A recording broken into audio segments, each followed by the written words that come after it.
Let me ask you a question. When you think about church, what is the first thought that comes to your mind? For many people, what they think about is a band on stage singing songs, and everybody else in the crowd, aka the congregation, just raising their hands with eyes closed while some are crying and moved with emotion. Another image is of perhaps a Catholic church where there are a lot of stained glasses that are representative of certain saints in church history. This is the image that many people have of the church. And many of these things are actually true. But what if I told you that church is also a place where it has become increasingly difficult to feel safe and at ease in? Would that shock you? It's true. And I say this as a Christian. I'm not actually proud of this fact. So I say this with sadness because the church should be a safe place, more or less. It should be a place where people come to lay down their burdens and feel better. It is a place where people come to meet with the divine, with God Himself, and grow closer to Him. Unfortunately, many, though not all, people in the church have hijacked it and made it into a childish high school social club where there are people who are part of the in crowd and those who are part of the out crowd. You'd think most people would outgrow this mentality after graduating from high school, but boy, would you be wrong. Many people not only continue in this mentality, but they develop it into a more complicated art form. This makes it easier to spread toxicity in a place that is meant to get you distracted from the stress of the world and to give you comfort, even if you're someone who isn't necessarily a believer.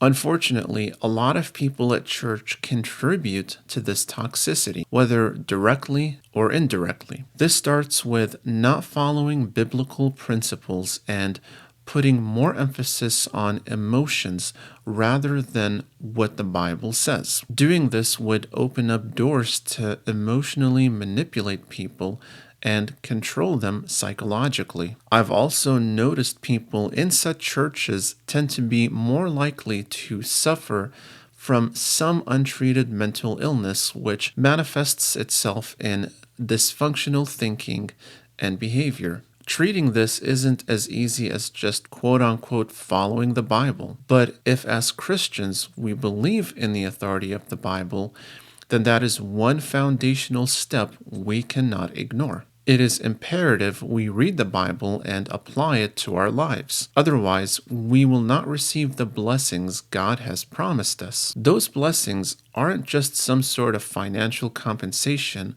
from God or anything else that is motivated by selfishness. Rather, it is usually going to be a spiritual benefit which will indirectly, positively influence other areas of your life. The fact that so many churches today don't focus on this further contributes to the insecurity of the modern church, at least here in America. I'm not sure how it is in other parts of the world, but I wouldn't be surprised if they're also following in the same footsteps as us, as the American church and culture is quite influential abroad. The spiritual aspect is the core of our being, but it is, of course, not the only component we are made of. This is where the physical and psychological come in. When we experience a lot of negativity in a certain environment, it will affect not only our souls, but our bodies as well. Constant exposure to negativity and drama has been shown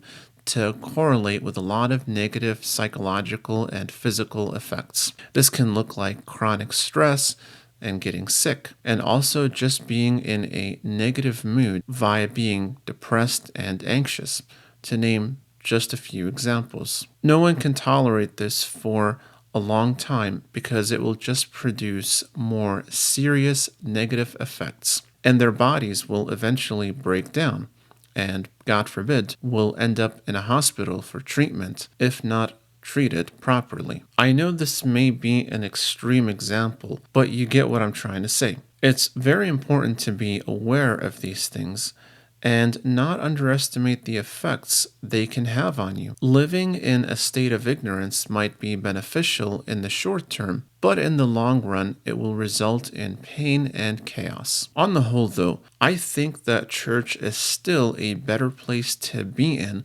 than being out in the world.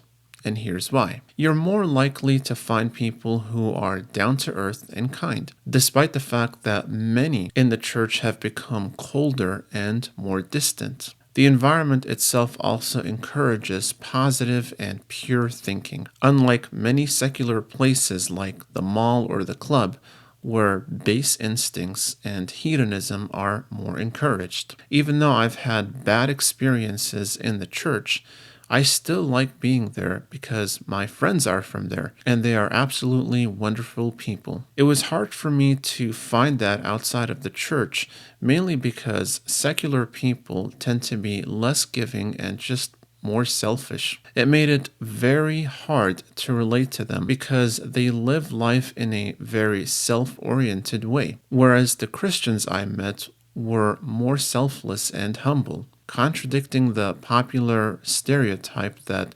Christians are all a bunch of hypocrites and rude. I actually found that to be more so the case with secular people, but that's just been my experience. So that's it for this video. If you like this content, make sure to give it a thumbs up, subscribe, comment, and share to get notified about more videos like this one. Thank you for watching and see you in the next video.